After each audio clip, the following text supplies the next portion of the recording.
सबसे पहले तमाम टीवी चैनल्स के हमारे रिप्रेजेंटेटिव्स, न्यूज़पेपर के रिप्रेजेंटेटिव्स, यूट्यूब के जिम्मेदार, इन सब का दिल की गहराइयों से शुक्रिया अदा करता हूँ कि बहुत ही शॉर्ट नोटिस पर आप लोग हमारे इस पत्रकार परिषद में आए। बहुत दिनों से बीच में मुझे फोन आ रहे थे, डॉक्टर साहब क्या चल रहा है। अब चूंकि हमने कुछ फैसला किया है, ये फैसला हम आप तक पहुंचाना चाहते हैं।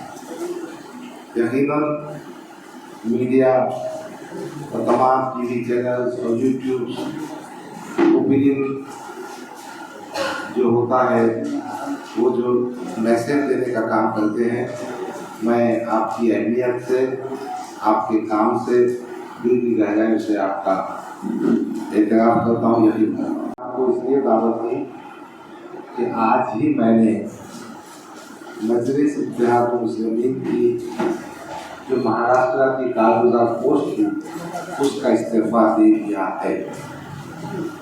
मैंने इस्तीफा मोहतरम बैरिस्टर अशोक अवैसी के ईमेल पर, व्हाट्सएप पर डाल दिया है। अब हमारा मजलिस से रिश्ता टूट गया है। आपके जहन में सवाल पैदा होता होगा कि 10 साल का पुराना रिश्ता कैसे टूट गया, और ये बात क्यों कर पैदा हो गई कि डॉक्टर गफ्फार खानवी मजलिस छोड़कर बाहर निकल गया। ये जो सीक्वेंस ऑफ इवेंट्स है, इसकी जो क्रोनोलॉजी है, वो मैं आपको बताने के लिए इस प्रेस कॉन्फ्रेंस में आपको दावत दी।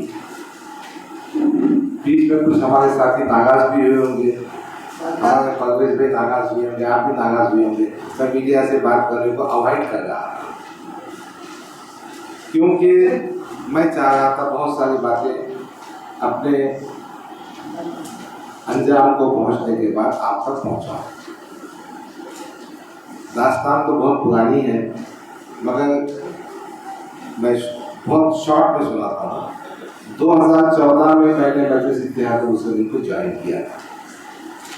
2014 में पार्टी के माध्यम से मैंने चुनाव लड़ा, मुझे 60,000 वोट मिले, और कांग्रेस के जो प्रत्याशी थे उनकी जमानत भी जब्त हुई और 3,600 वोटों से हारा। 2014 से 2019 तक मैंने अपनी पार्लियामेंट्री कंस्टिट्यूंसी में बहुत मेहनत की, वोटिंग का परसेंटेज बढ़ाया, और फिर मैंने कोशिश करके वंचित बहुजन आघाड़ी को MIM से जोड़ने का काम किया। और मैंने महसूस किया, और मेरा यह मानना है कि इम्तियाज जलील जो खासदार बना 2019 में, ये वंचित बहुजन आघाड़ी के साथ में सोशल इंजीनियरिंग करने के बाद था। मगर बदकिस्मती से इम्तियाज जलील साहब ने वो वंचित से युति तोड़ दी। उस पूरे प्रोसेस में मैं था, और मेरा ये आज भी कहना है, उस वक्त भी मैंने कहा था, प्रेस में नहीं कहा था, कि कहीं ना कहीं इम्तियाज जलील इस युति के तोड़ने के जिम्मेदार। अगर वो युति रहती तो हमारे 15 से 20 आमदार चुनकर आते, और सत्ता की चाबी हमारे पास होती। मगर इम्तियाज जलील चाहते हैं कि महाराष्ट्र में कोई भी आदमी उनसे आगे ना जाए, कोई पोस्टें और हैसियत इम्तियाज जलील की बात की जाती है। इसलिए कोई और MIM के आमदार ना बने और कोई सत्ता में ना जाए, युति तोड़ दी गई। 2019 में इम्तियाज जलील ने एक और साजिश मेरे खिलाफ की थी। पूरे महाराष्ट्र में समाजवादी पार्टी और MIM का गठबंधन था। देखिए, गोवंडी में अबू आसिम को MIM ने पार्टिबा दिया, भिवंडी में समाजवादी का उम्मीदवार शेख रईस को MIM ने पार्टिबा दिया, और खालिद गुड्डू को समाजवादी ने पार्टिबा दिया, बैतगढ़ में वारिस पठान को पार्टिबा दिया। उस बीच मैंने बैरिस्टर असद नबी साहब से कहा था कि मुझे डर है कि यहाँ पर समाजवादी का कैंडिडेट आएगा, क्योंकि ये बात मुझे आसिफ बिखार साहब आप पूछ सकते हैं, उन्होंने मुझे फोन करके बताई। आसिफ बिखार साहब ने कहा था कि डॉक्टर साहब अपने बैरिस्टर असद नबी साहब मुझसे कहते हैं तो मैं समाजवादी का कैंडिडेट आने नहीं दूंगा, आपको पार्टिंबा दिलवाऊंगा। मैंने किसी एक मिनट ज़ाया किए बगैर बैरिस्टर असद नबी साहब को फ़ोन किया। शाम का वक्त था, 10 बजे के आसपास का। उन्होंने कहा इम्तियाज जलील साहब बॉम्बे में बैठे हैं और वो पार्टी का समझौता कर रहे हैं, औरंगाबाद में कैंडिडेट नहीं आएगा, आपको परेशान होने की जरूरत नहीं। उन्होंने ये काम किया, किसी न किसी तरह से समाजवादी का कैंडिडेट हमारे हल्के में आया। फिर उसी ज़माने में इम्तियाज जलील ने हमारे मशरक़ी हल्के की बॉडी इंतखाबात के ऐन वक्त पर महाराष्ट्र का सदर बनने के बाद डिसाइड कर दी। मैं थोड़ा इन तमाम बातों को असद साहब को सुनाया। उसी ज़माने में असद साहब ने मुझसे कहा ठीक है, जो हो गया उसको हम दुरुस्त करेंगे, और मुझे महाराष्ट्र का कारगुजार सदर बनाया। 2019 से 24 तक मैंने महाराष्ट्र में इस बात की कोशिश की कि मजलिस की दावत को प्रचार किया जाए, प्रसार किया जाए। जहाँ जहाँ दंगे फसाद हुए वहाँ पहुँचा। मैंने जहाँ से हो सका की जेब से मदद की। कोविड का ज़माना आ गया, उस ज़माने भी आप पत्रकार को गवाह है, मैंने पार्टी के नाम पे बहुत कुछ काम किया। मैंने पार्टी को मजबूत करने का काम किया। और हाइट तो ये है, जब असद साहब पार्लियामेंट के चुनाव प्रचार में यहाँ आए थे तो उन्होंने ये जो विवांता होटल है वहाँ उससे कहा था कि डॉक्टर साहब हम मशरक़ी हल्के असेंबली से आपको न सिर्फ उम्मीदवार बनाएंगे बल्कि आपको किस तरह से जीत को यकीन आए वो देखेंगे, और मशरक़ी हल्के असेंबली की सीट आपको गिफ्ट करेंगे। और आपने देखा होगा जाते वक्त एयरपोर्ट पे फोटो है, असद साहब ऐसा मेरे लोगों का हाथ लगा रहे हैं और चूम रहे हैं और कह रहे हैं डॉक्टर हम तुम्हारी पूरी मदद करें। अभी 2024 के पार्लियामानी इंतखाबात के आखिरी दिन जब असद साहब शाम का प्रचार करके सुबह की फ्लाइट से हैदराबाद जा रहे हैं, होगी बात। फिर क्या हुआ, औरंगाबाद में वक्फ एक्ट के सिलसिले में एक मीटिंग हुई। उस मीटिंग में असद साहब ने 5 नाम डिक्लेयर किए। अब उसमें से कुछ लोग नए भी है, रईस लश्करी, शताब्दी भी काफ़ी जूनियर है, 2 तो सिटिंग एमएलएज है। इम्तियाज साहब का भी नाम डिक्लेयर कर दिए। मेरे मन में थोड़ा सा एहसास पैदा हुआ, क्या पार्टी अपने को टिकट देना नहीं चाहती। मैं कश्मकश में था। 21 सितंबर को मैं हैदराबाद पहुंचा। मैं असद साहब की गाड़ी के पास जाकर खड़ा रहा। मैंने असद साहब से गुजारिश की कि सर मोहतरम मुझे 3 मिनट 5 मिनट आपसे बात करना है। और फिर मैंने कहा मैं आपकी गाड़ी में बैठ जाता हूँ, आप आगे जा रहे हैं, जहाँ मेरी बात खत्म हो जाएगी मैं उतर जाऊँगा। सदर साहब ने कहा नहीं, आप शाम में मुशायरे में आ जाओ। अब मुशायरे में ठीक है भाई, जब अकेले में बात तो मुशायरे में क्या बात होगी। मैंने उनको बाद में व्हाट्सअप करा, उनके जवाब भी आए। उसका सारांश ये है कि आपने किस तरह से तय कर दिया कि मशरक़ी हल्के असेंबली से हम आपको उम्मीदवारी दे रहे हैं। How could you come to this conclusion that we are going to make a candidate for Aurangabad east assembly constituency for 2024? मैंने समझ गया कि ये बात कुछ ठीक ठाक नहीं है। शाम के मुशावरे में नहीं गया, अलबत्ता सुबह की फ्लाइट से वापस आया 22 तारीख को, सोचते रहा। फिर हमारे अपराध खानदान नजदीक के दोस्तों से बात कहा, मैंने कहा एक खत लिख देते हैं। हमने उसी खत की कॉपी आपको दी है, उसका हमने मराठी में भाषांतर भी किया है, ट्रांसलेटर के हाथ से किया है। मेरी मराठी उतनी अच्छी नहीं है, अंग्रेजी का भाषांतर भी ट्रांसलेटर के हाथ से किया है और उसमें तमाम बातों का हमने जिक्र किया है। 23 तारीख के शाम में हमने असद साहब को ईमेल और व्हाट्सएप के जरिए ये लेटर को पहुंचा दिया, कोई जवाब नहीं आया।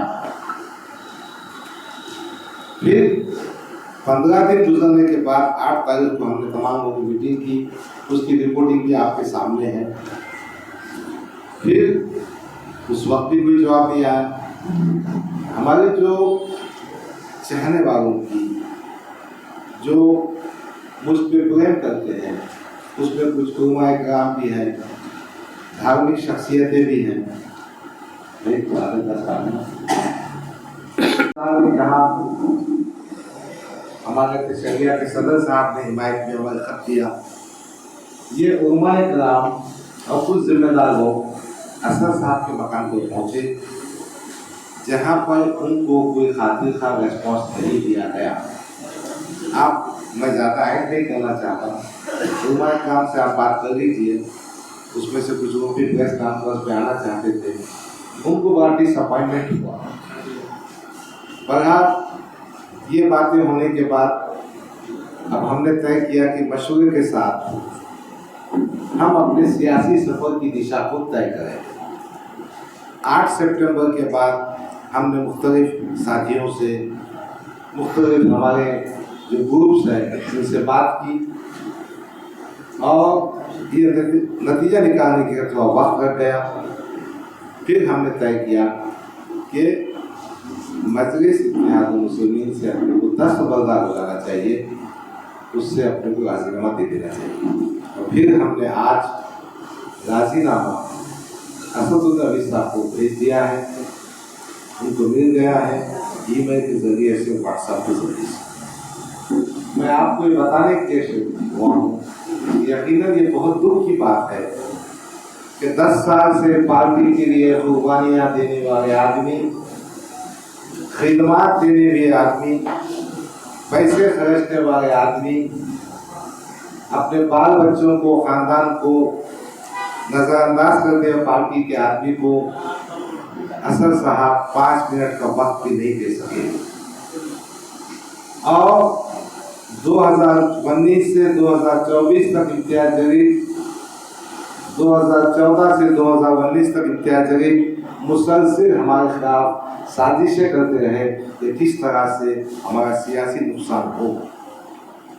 इस पस मंज़र में मुझे ये इस्तीफ़ा भेजना पड़ा। ये बैकग्राउंड है, मैंने इस्तीफ़ा भेज दिया है और हमने आगे के सियासी सफर भी तय कर ली के बारे में भी तय किया है, डिसाइड किया है। वो भी बातें 2-3 दिन में आप तक पहुँचा दूँगा, ताकि जब चीज़ें मैच्योर हो जाती हैं, ताकि जब चीज़ें फाइनल हो जाती हैं तो उसके बताने में मज़ा है, वक्त से पहले बताने में कोई मज़ा नहीं है। मैं कांग्रेस हाईकमान के जिम्मेदारों से कॉन्टैक्ट में हूँ, क्योंकि मशरक़ी हल्के असेंबली की सीट कांग्रेस के कोटे में आती है, जो महाविकास अघाड़ी का एक अंग है, एक हिस्सा है। बहरहाल बहुत सारी डेवलपमेंट होंगी। मेरे पास पूरे महाराष्ट्र से पार्टी के पदाधिकारियों का, पार्टी के चाहने वालों का फोन है।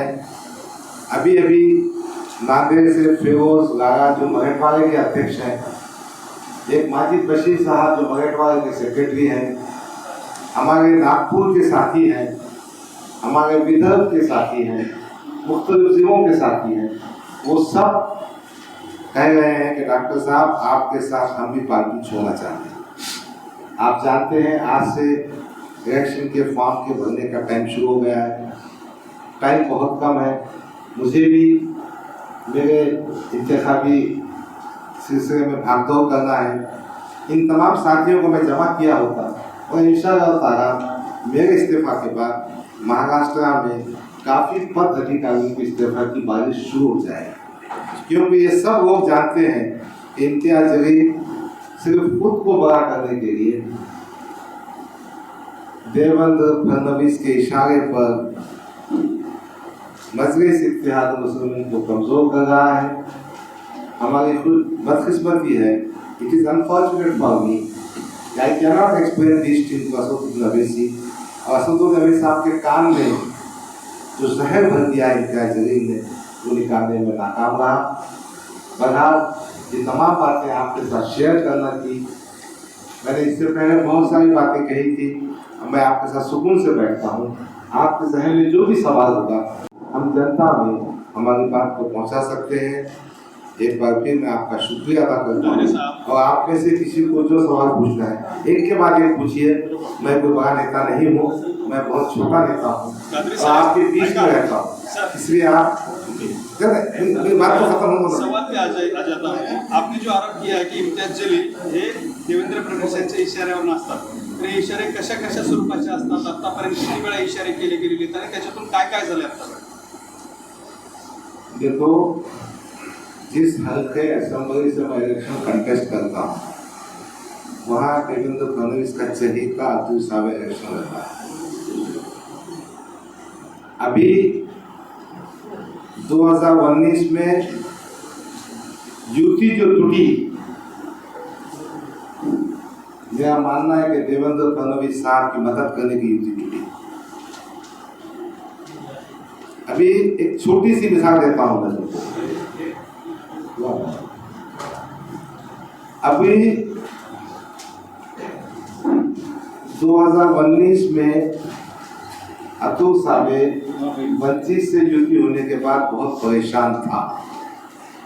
तो हमारे जो असेंबली कस्टोसी की जो ऑर्गेनाइजेशनल बॉडी थी, इलेक्शन से 1-1.5 महीना पहले इम्तियाज जलील ने महाराष्ट्र गवर्नर बनने पर डिसॉल्व कर दिया। ऐसी क्या इज्जत थी इम्तियाज जलील को डिसॉल्व करने की? सियासत हमको भी समझती ना भाई। अब पूरे महाराष्ट्र में समाजवादी की युति होती और महाराष्ट्र में होने के बाद औरंगाबाद में करीम कुरैशी उम्मीदवार बन के आता और उसके आगे पूरे कारपोरेटर्स को भी उन्होंने मेरे खिलाफ लगाया।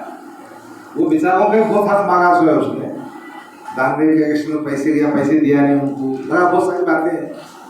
मगर ये चीज़ों के सामने है ना घटनाक्रम। और उसके आगे सुनो ना, मेरी बात कंप्लीट करूँगी। अभी एक ही आदमी सब सवाल करेगा तो मुश्किल हो जाएगा ना। मैं जवाब दे दो मुझे। अभी देखो ना, मशरक़ी हल्के असेंबली में पार्लियामेंट में 89,000 वोट एमआईएम को मिले। अब हमको टिकट नहीं देने का मतलब असद साहब को इस बात पे तैयार करने का गफ्फार खातून को मशरक़ी हल्के से टिकट ना दिया जाए। क्या वजह है भाई? वजह सिर्फ इतनी है कि एक सक्षम ताकतवर उम्मीदवार या तो ना आए या तो उनकी खुद की नीयत थी कि मैं वहाँ आ जाऊँ। अभी तो मेरा मानना यह है कि एमआईएम, ये तो उनका डिसीजन है, एक कमज़ोर कैंडिडेट देना चाहिए ताकि कहीं ना कहीं अतुल सावे की मदद हो। अभी मैं आपको छोटी सी मिसाल देता हूँ। चांदीवली में आरिफ नसीम खान के खिलाफ इमरान कुरैशी को खड़े करे, 800 वोट दिया। आरिफ नसीम खान 399 वोट से हारा। अभी कामठी में जो बावनपुरे साहब की कंस्टिट्यूंसी 2019 में आएगा, शकीबुर रहमान बैठा था मैं यहाँ, नया कामठी में रहता है, आएगा वो प्रेस में भी आके कहेगा। इम्तियाज जलील ने जबरदस्ती टिकट दिया ताकि कामठी की सीट, मेरा आपके माध्यम से कहना है, ये अपने आप को शाहगंज का टावा बहादुर बोलता लगता, अगर तेरे में दम है जा फडणवीस के खिलाफ साउथ वेस्ट नागपुर से चुनाव लड़। नांदेड़ चुनाव की क्या बात करेगा? मगर हमारे मोहतरम इम्तियाज जलील साहब कहीं ना कहीं देवेंद्र फडणवीस की हिमायत का काम कर रहे हैं। मैंने तो इससे पहले भी कहा था कि हम में से किसी का फ़ोन तो उठाते नहीं, मदद तो करते नहीं, उनकी मदद करते हैं। तो आप बहुत इंस्टेंसेस है भाई, चल इंशाल्लाह हो जाएगा। अगर कांग्रेस से टिकट नहीं मिलता तो कहाँ से लड़ेगा? इलेक्शन तो वहीं से करेंगे। आपने बोला कि प्रधानमंत्री इलेक्शन में पैसे दिए गए, कितने पैसे मिले थे, नहीं, सुनो। कितने पैसे बाकी थे? सुनो, ये दानवे साहब का अंबादा दानवे का जो विधान परिषद का चुनाव था, तो मेरे पास कुछ कारपोरेटर्स पहुंचे थे। उनकी शिकायत ये थी, ये पट्टे ने होलसेल में सौदा करके रख दिया। हाँ सुनो ना, मुझे एक्सैक्ट फिगर नहीं मालूम। तो वो जो कारपोरेटर्स की तड़तड़ाहट थी, उनकी जो परेशानी थी कि उनको हिस्सा नहीं मिला। भाई इस शहर में आप रहते हैं ना, अंबर के जो कुलकर्णी साहब उन्होंने चुनाव लड़ा था, उनका भी पैसा होलसेल में जमा किया। एक काम है, पैसा जमा करने में हमारा इम्तियाज सबसे आगे है। अब आप पत्रकार हो गए, आपको तो अद्भुत होता होगा, पर ये सब बातें थी, समझ में ये आता है कि इन तमाम बातों के साथ साथ वो हमको और खासतौर पे पार्टी के उन लीडरों को टारगेट कर रहे हैं जो कभी सियासी खत्म से आगे जा सके। सवाल दूसरा ये है कि आपने कादरी साहेब वो असं आहे की एमआयएमला भाजपाची बी टीम म्हटलं जातं, हे खरं आहे का? एमआयएम भाजपाची बी टीम आहे की इम्तियाज जलील भाजपाची B team? Imtiaz Jaleel responsible है, इम्तियाज जलील मैन्युफैक्चरर है, इम्तियाज जलील कॉन्स्पिरेटर है, इम्तियाज जलील चीटर है। अभी तो आन दो स्टेज, अभी चुनाव तो हो तो शुरू, अभी भी सिवाय सेटिंग के कोई काम ही नहीं है भाई। अभी एक भाई की बात बोलतो आपण, तुम्ही असं बोलताय, ठीक आहे. तुम्हाला तिकीट मिळालं असतं तर तुमची हीच भाषा असली असती. ऐकून घ्या, टिकट एक सेकंडरी विषय है। आदमी का आत्मसम्मान, आत्म क्या होता है, सेल्फ रेस्पेक्ट, उर्दू में कहते हैं इज्जत रस होता है। मेरा बेटा मेरे बाजू बैठा है, कभी पॉलिटिक्स में मैं आता नहीं, वो इम्तियाज जलील का अपना स्टाइल है बेटे भाई को आने का। मेरा दामाद मेरे बाजू बैठा है, डॉक्टर उमर खादरी है जो प्रोफेसर ऑफ मेडिसिन है। इनको भी इम्तियाज जलील ने अपने कारपोरेटर से तकलीफ दी। मेरा बेटा पॉलिटिक्स में आना भी नहीं चाहता, पॉलिटिक्स में है भी नहीं। उसने मुझसे कहा, अब्बा जी इतनी जिल्लत और बेइज्जती बर्दाश्त करने के बाद भी आप उस पार्टी में रहते हैं। अगर असदुल नबी साहब हमारी बात सुनते रहते और हमारे जो ग्रीवेंसेस है उसको एड्रेस करते तो शायद ये नौबत नहीं आई। आपके पास जो सवाल है कि टिकट नहीं मिला इसलिए एमआईएम के खिलाफ है, देखिए मैंने एमआईएम का फॉर्म भी नहीं भरा, मैंने टिकट की मांगनी भी नहीं की। मेरा असल विश्वास ये है कि जब महाराष्ट्र के वर्किंग प्रेसिडेंट को आप 5 मिनट वक्त नहीं देते तो जो पद अधिकारी जिनको मैंने नॉमिनेट किया है उनकी हालत क्या होगी। अगर सबकी किस्मतों का फैसला इम्तियाज जलील कर रहा है तो जो मेहनती, वफादार, ईमानदार लोग पार्टी में आए हैं उनका क्या होगा। मैंने कई लोगों को जोड़ा, मैंने उनको साथ में लेके आया। अब इनकी हालत ऐसी है कि इनके कहने पर बैरिस्टर साहब हमको 3 मिनट भी बात नहीं करते, तो मैं उनको क्या हिसाब दिला सकूँ। टिकट तो बहुत छोटी चीज़ है जी, मैं समझता हूँ आमदार बनना नहीं बनना वो किस्मत की बात है। ऐसे वैसे कैसे कैसे हो जाते और कैसे कैसे ऐसे वैसे हो जाते, उसकी बात मत कीजिए। उल्टी चोर भी, चिंदी चोर भी, कुछ भी हो जाते, टिकट की कोई बात नहीं है। अल्लाह ताला ने मुझे बहुत इज्जत दी है, इंशाअल्लाह ताला मैं अपनी बिहार को, अपनी इज्जत को, हे बघा तुम्ही याचा प्रतिसाद निवडणुकीमध्ये पाहू शकता। आता मी तुम्हाला सांगतो, एमआयएमला जे मानणारा गट आहे तो आहे 18 to 30 इयर्स, त्यांची वय 18 ते 30 वर्षापासून। मी एक ऑफिस उघडलेलं आहे मदनी चौकवर, छोटू चौक कंपाउंडवर। 100-150 ये नौजवान बच्चे आ गए भाई। मैं नवाबपुर में सिर्फ चाय पीने गया तो 150-200 बच्चे जमा हो गए। होटल में गए तो होटल की चाय खत्म हो गई। अभी मेरे पास मुस्तकिल फ़ोन है, मैं दिल्ली में गया था, चूँकि अपने को सियासी तौर पे कुछ चीज़ें तय करना है, यहाँ नहीं था, आज सुबह की फ्लाइट से वापस आया तो बड़ा ये बच्चों के इतने फोन हैं। अच्छा वो सब जानते, देखो इमोशनली एक स्टेज तक आप उनको अपने साथ ले जा सकते हैं, मगर मेरा ऐसा मानना है कि आज के जो नौजवान हैं वो कहीं ना कहीं चीज़ों को समझ गए हैं और वो बड़ा गट अपने साथ में खड़ा हुआ है। उन्होंने यहाँ तक कहा भाई सुनो, तुम अपक्ष खड़ो, कोई भी पार्टी से करो, तुम्हारा साथ है। वंचित सोबत युती उठण्याचं कारण नेमकं थोडं सविस्तर सांगा। पहला पत्र इम्तियाज जलील जो लिखा था प्रकाश अम्बेडकर को, उसकी कॉपी मेरे पास है। एक मिनट में बात कंप्लीट करता हूँ। वो वंचित की पहली मीटिंग असदुद्दीन अवैसी साहब के साथ में कुछ 25-26 जून 2019 को उनके बंगले पर दिल्ली में हुई। मैं, इम्तियाज जलील, प्रकाश अम्बेडकर, असद साहब 4 ही आदमी थे। उन्होंने कहा सीटों के बारे में इम्तियाज जलील खत लिखे। प्रकाश अम्बेडकर का जो मुकाम है हमारे मेरे दिल में, मैं उनको आज भी बहुत बड़ा नेता, बहुत बड़ा मानता हूँ। एक तो प्रकाश अम्बेडकर साहब बाबा साहब के नातू है और वैचारिक तौर पे बहुत मैच्योर आदमी है। अब चूंकि उस दिन तय पाया था तो इम्तियाज ने जो खत लिखा, चुनके आने तक तो बोलता था प्रकाश साहब मैं आपका हाथ पकड़ के जाऊंगा। प्रकाश अम्बेडकर हमारा नेता है। प्रकाश अम्बेडकर की वजह से 1,50,000 वोट मिले। किसका उन्हें दिया? प्रकाश अम्बेडकर। पहला एड्रेस दिया प्रकाश अम्बेडकर, मुझसे बोले how he is addressing to me. और पहले ही खत में कहा कि हमको 125 सीट होना चाहिए। मगर प्रकाश भाई से जिस तरह से ट्रीटमेंट किया गया, क्या होता है आदमी को जब आप बहुत बड़ा भाई आप गोद में उठा लेंगे। इम्तियाज जलील साहब उनकी तारीफ में, और जैसे ही अपना काम निकल गया तुम कौन मैं कौन। आप देखो ना 19 से 24 तक कभी इम्तियाज जलील ने अपनी स्पीच में कहा कि वंचित का मेरे पे एहसान है, वंचित में से मैं मेरा पालन करा। बताओ एक स्पीच, बताओ ना एक स्पीच तो। यानी एहसान फरामोश है। मगर इतनी बात है जहाँ पॉलिटिकल जरूरत पड़ती ना बराबर जाके घुटने टेकता पाँव पड़ता।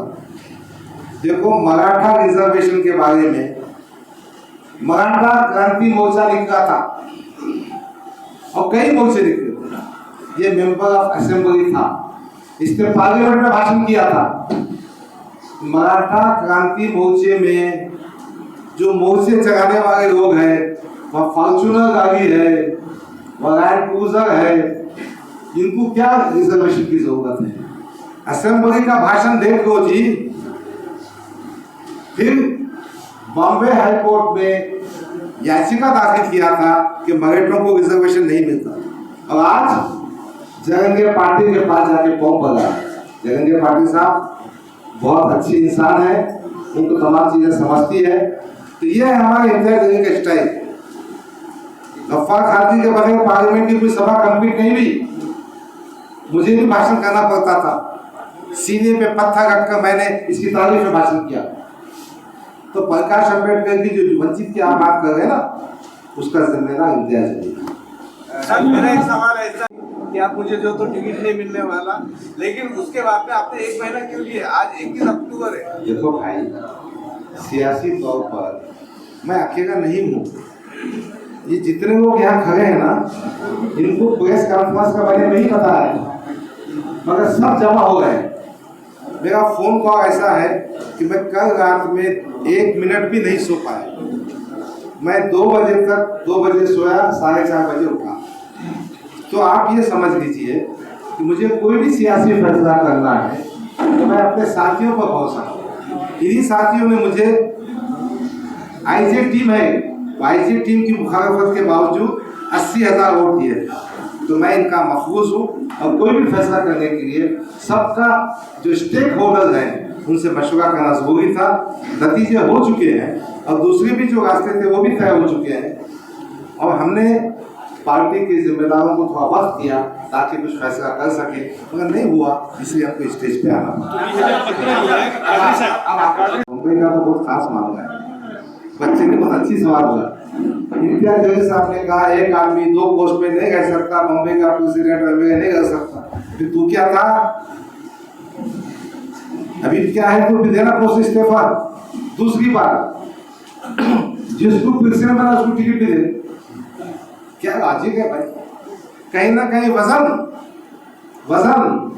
और कहीं ना कहीं फडणवीस साहब का फोन, फडणवीस साहब की रहनुमाई में पार्टी चलाई जा रही है।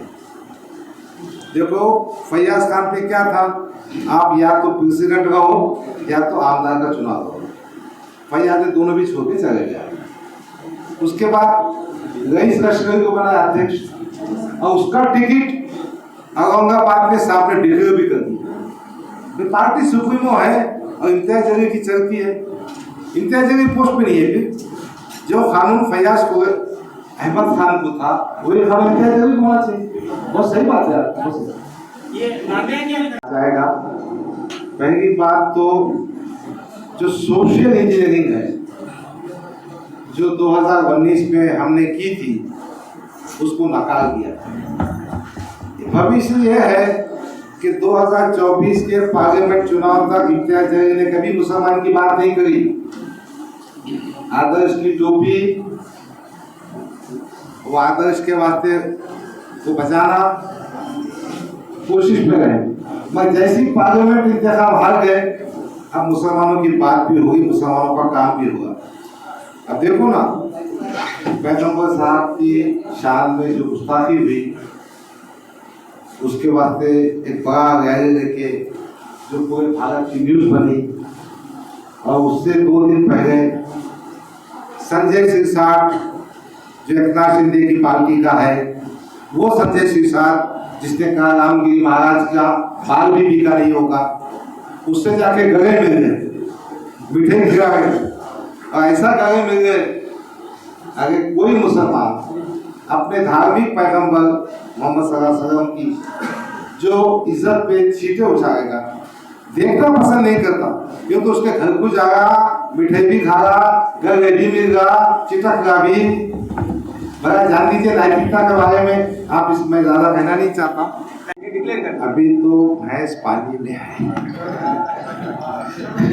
अभी कांग्रेस पार्टी का एक बार अपने को अपनी एंट्री भी नहीं दी। अपन ने पार्टी की ये रिजर्वेशन दिया है, इसलिए दिया है कि उस पार्टी में एंट्री करने का है। उसके बाद वहाँ की जो हाई कमांड है या महाराष्ट्र की जो हाई कमांड है वो अपने टिकट का तय करेंगे। जब उम्मीदवार बनेंगे तो भी प्रकार भी के पास जाके अपन मदद की दुआ बात करें। इससे आपका जो सवाल है ना वो जवाब आएगा इंशाअल्लाह। ये ढीला ढाला है, ये कुछ काम का नहीं है। 22% मुसलमान है पार्लियामेंट कांस्टिट्यूंसी। देखो हकीकत यह है कि ये देश में राजनीति समाजों के सभी क्रम पे चलती है। 22% पे तुम अखाड़ा बनना चाहे, 13% 14% जो वंचित था उसको हटा दिए और फिर बोलते एक मुस्लिम एमपी को ऐसा हो गया। यानी मुसलमानों में सिर्फ एक ही एमपी मुसलमान का है, बाकी जो मुसलमान के लीडर है वो मुसलमान है कि नहीं, उसमें क्वेश्चन है। नादे का जो तुम बात कर रहे हैं ना वो डराने के वास्ते है। मुझे तो यहाँ तक रिपोर्ट मिली है वो डरा इस वास्ते जा रहा है कि कांग्रेस पार्टी में प्रेशर आया जाए कि गफ्फार गांधी को पार्टी बना दिया जाए। बेटे सामने दूध का पानी करूंगा। अब सुनो, मैं आपके माध्यम से कहना चाह रहा हूँ कि इम्तियाज जलील साहब आ जाएंगे बच्चों हमारे बच्चे, वो असल में खामोश इस बात से बैठे कि कौन सी कंस्टिट्यूंसी सेफ है। एमआईएम का कोई चुनकिया होकर आपको भागने जाओ, इसको आमदार बनने का है बस। डॉक्टर सर कांग्रेस तो हमने तय किया है। अभी हम कांग्रेस के पास इस उम्मीद से है और बातचीत हो रही है कि हमको टिकट दिया जाए, और ये बात भी बिल्कुल सही है कि इलेक्शन जीतने के वास्ते करने का है, इसको जिताने के वास्ते नहीं करने का। और आप देखेंगे इंशाअल्लाह ये इलेक्शन जीतने के लिए पूरी ताकत से